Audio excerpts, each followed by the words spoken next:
Jane Morgan, and today I will be reading Chapter 30 of Mansfield Park by Jane Austen. Miss Crawford's uneasiness was much lightened by this conversation, and she walked home again in spirits which might have defied almost another week of the same small party in the same bad weather, had they been put to the proof. But as that very evening brought her brother down from London again, and quite, or more than quite, his usual cheerfulness, she had nothing further to try her own. His still refusing to tell her what he had gone for was but the promotion of gaiety. A day before it might have irritated, but now it was a pleasant joke, suspected only of concealing something planned as a pleasant surprise to herself, and the next day did bring a surprise to her. Henry had said he should just go and ask the Bertrams how they did, and be back in 10 minutes, but he was gone above an hour. And when his sister, who had been waiting for him to walk with her in the garden, met him at last most impatiently in the sweep, and cried out, "My dear Henry, where can you possibly have been all this time?" He had only to say that he had been sitting with Lady Bertram and Fanny. "Sitting with them an hour and a half!" exclaimed Mary. But this was only the beginning of her surprise. "Yes, Mary," said he, drawing her arm within his, and walking along the sweep as if not knowing where he was. "I could not get away sooner. Fanny looked so lovely.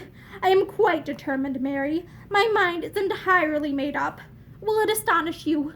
No, you must be aware that I am quite determined to marry Fanny Price." The surprise was now complete, for in spite of whatever his consciousness might suggest, a suspicion of his having any such views had never entered his sister's imagination.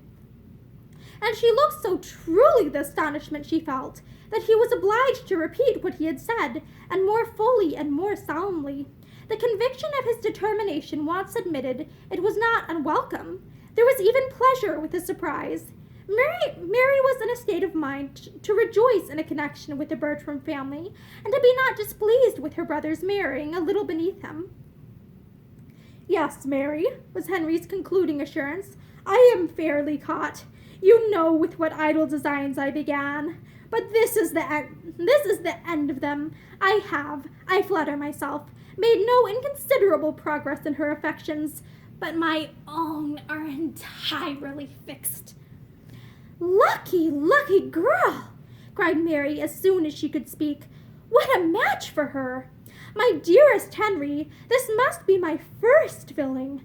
But my second, which you shall have as sincerely, is that I approve your choice from my soul, and foresee your happiness as heartily as I wish and desire it. You will have a sweet little wife, all gratitude and devotion, exactly what you deserve. What an amazing match for her! Mrs. Norris often talks of her luck. What will she say now? The delight of all the family indeed, and she has some true friends in it. How they will rejoice! But tell me all about it. Talk to me forever. When did you begin to think seriously about her?" Nothing could be more impossible than to answer such a question, though nothing be more agreeable than to have it asked. How the pleasing plague had stolen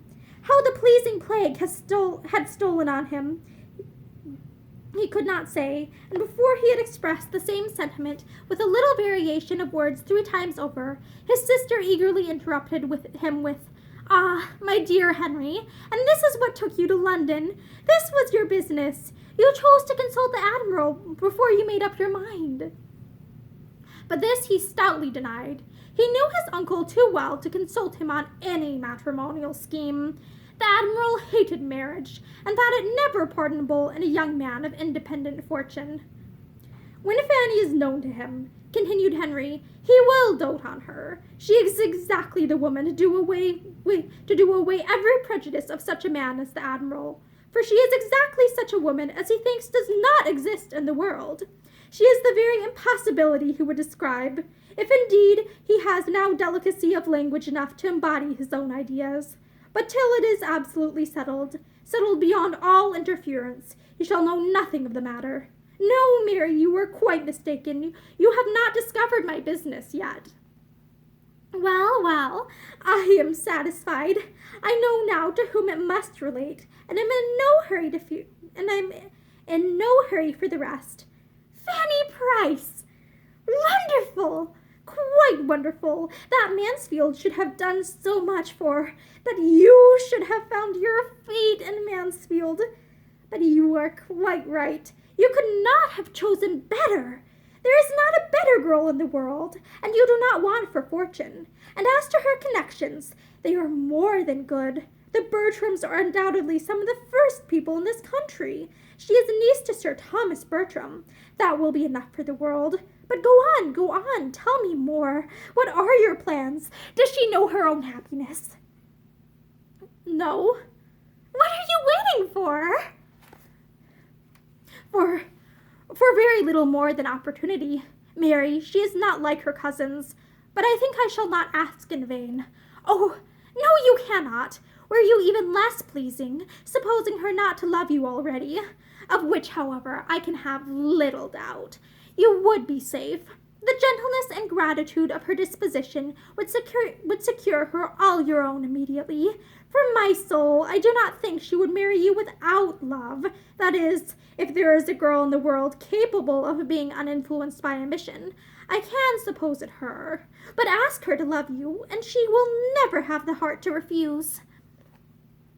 As soon as eagerness could rest in silence, he was as happy to tell as she could be to listen, and the conversation followed almost as deeply interesting to her as to himself, though he had in fact nothing to relate but his own sensations, nothing to dwell on but Fanny's charms, Fanny's beauty of face and figure, Fanny's graces of manner and goodness of heart were the exhaustless theme. The gentleness, modesty, and sweetness of her character were warmly expatiated on, that sweetness which makes so essential a part of every woman's worth in the judgment of man, that though he sometimes loves where it is not, he can never believe it absent. Her temper he had good reason to depend on and to praise. He had often seen it tried. Was there one of the family, excepting Edmund, who had not in some way or other continually exercised her patience and forbearance? Her affections were evidently strong. To see her with her brother, what could more delightfully prove that the warmth of her heart was equal to its gentleness? What could be more encouraging to a man who had her love in view? Then her understanding was beyond every suspicion, quick and clear, and her manners were the mirror of her own modest and elegant mind. Nor was this all. Henry Crawford had too much sense not to feel the worth of good principles in a wife, though he was too little accustomed to serious reflection to know them by their proper name. But when he talked of her having such a steadiness and regularity of conduct, such a high notion of honor, and such an observance of decorum as might warrant any man in the fullest dependence on her faith and integrity, he expressed what was inspired by the knowledge of her being well-principled and religious. I could so wholly and absolutely confide in her, said he, and that is what I want. Well might his sister, believing as she really did that his opinion of Fanny Price was scarcely beyond her merits, rejoice in his prospects. The more I think of it, she cried, the more am I convinced that you are doing quite right, and though I should never have selected Fanny Price as the girl most likely to attach you, I am now persuaded she is the very one to make you happy. Your wicked project upon her piece turns out a clever thought indeed. You will both find your good in it. It was bad, very bad in me, against such a creature, but I did not know her then, and she shall have no reason to lament the hour that first put it into my head. I will make her very happy, Mary, happier than she has ever yet been herself, or ever seen anybody else. I will not take her from Northamptonshire.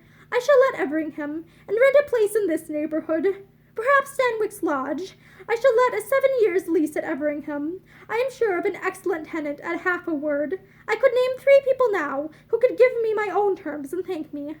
Ha! Cried Mary. Settle in Northamptonshire. That is pleasant. Then we shall be all together. When she had spoken it, she recollected herself and wished it unsaid, but there was no need of confusion, for her brother saw her only as the supposed inmate of Mansfield Parsonage, and replied but to invite her in the kindest manner to his own house, and to claim the best right in her. You must give us more than half your time, said he. I cannot admit Mrs. Grant to have an equal claim with Fanny and myself, for we shall both have a right in you. Fanny will be so truly your sister." Mary had only to be grateful and give general assurances, but she was now very fully purposed to be the guest of neither brother nor sister many months longer. "You will divide your year between London and Northamptonshire?" "Yes, that's right. And in London, of course, a house of your own, no longer with the Admiral. My dearest Henry, the advantage to you of getting away from the Admiral before your manners are hurt by the contagion of his, before you have contracted any of his foolish opinions, or learnt to sit over your dinner, as if it were the best blessing of life. You are not sensible of the gain, for your regard for him has blinded you. But, in my estimation, your marrying early may be the saving of you. To have seen you grow like the Admiral in word or deed, look or gesture, would have broke my heart." Well, we do not think quite alike here. The Admiral has his faults, but he is a very good man, and has been more than a father to me. Few fathers would have let me have my own way half so much. You must not prejudice Fanny against him. I must have them love one another." Mary refrained from saying what she felt, that there could not be two persons in existence whose characters and manners were less accordant. Time would discover it to him, but she could not help this reflection on the Admiral. "Henry, I think so highly of Fanny Price that if I could suppose the next Mrs. Crawford would have half the reason which my poor ill-used aunt had to abhor the very name, I would prevent the marriage, if possible. But I know you. I know that a wife you loved would be the happiest of women, and that even when you ceased to love, she would yet find in you the liberality and good breeding of a gentleman. The impossibility of not doing everything in the world to make Fanny Price happy, or of ceasing to love Fanny Price, was of course the groundwork of his eloquent answer. Had you seen her this morning, Mary?" he continued, attending with such ineffable sweetness and patience to all the demands of her aunt's stupidity, working with her and for her, her color beautifully heightened as she leant over the work, then returning to her seat to finish a note which she was previously engaged in writing for that stupid woman's service, and all this with such unpretending gentleness, so much as if it were a matter of course that she was not to have a moment at her own command, her hair arranged as neatly as it always is, and one little curl falling forward as she wrote, which she now and then shook back, and in the midst of all this, still speaking at intervals to me, or listening, as if she liked to listen to what I said. Had you seen her so, Mary, you would not have implied the possibility of her power over my heart ever ceasing." "My dearest Henry," cried Mary, stopping short and smiling in his face, "how glad I am to see you so much in love. It quite delights me. But what will Mrs. Rushworth and Julia say?" "I care neither what they say, nor what they feel. They will now see what sort of woman it is that can catch me, that can attach a man of sense. I wish the discovery may do them any good. And they will now see their cousin treated as she ought to be, and I wish they may be heartily ashamed of their own abominable neglect and unkindness. They will be angry," he added, after a moment's silence and in a cooler tone. "Mrs. Rushworth will be very angry. It will be a bitter pill to her. That is, like other bitter pills, it will have 2 moments' ill flavor, and then be swallowed and forgotten. For I am not such a coxcomb as to suppose her feelings more lasting than other women's, though I was the object of them. Yes, Mary, my Fanny will feel a difference indeed, a daily, hourly difference, in the behavior of every being who approaches her, and it will be the completion of my happiness to know that I am the doer of it, that I am the person to give the consequence so justly her due. Now she is dependent, helpless, friendless, neglected, forgotten. Nay, Henry, not by all, not forgotten by all, not friendless or forgotten. Her cousin Edmund never forgets her. Edmund, true. I believe he is, generally speaking, kind to her, and so is Sir Thomas in his way. But it is the way of a rich, superior, long-worded, arbitrary uncle. What can Sir Thomas and Edmund together do? What do they do for her happiness, comfort, honor, and dignity in the world to what I shall do? And that is the end of chapter 30. Thank you, and have a great day.